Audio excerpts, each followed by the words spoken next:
عمر ابن خطاب کی بات کر رہا ہوں، جب بیت المقدس فتح ہو گیا تو وہاں سے حضرت ابو عبیدہ بن جراح نے خط لکھ کر کے بھیجا کہ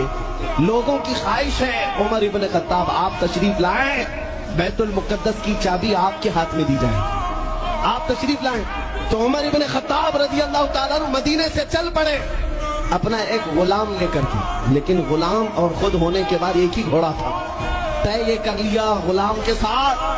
کہ 1 میل میں بیٹھوں گا تو چلے گا، دوسرے میل تو بیٹھے گا میں چلوں گا۔ یہ شان عمر ابن خطاب رضی اللہ تعالیٰ عنہ، میں کیوں کہہ رہا ہوں ابھی بتاتا ہوں۔ اور اس طرح سے سفر کرتا رہا، 1 میل خود بیٹھتے 1 میل غلام بیٹھتا تھا، کیونکہ ان کے عدل کے سامنے کسی کی نہیں چلتی۔ پھر جب اتفاق ایسا ہے بیت المقدس قریب آیا، لوگ سب دیکھنے کے لیے باہر آئے، لیکن گھوڑے پر بیٹھنے کی بات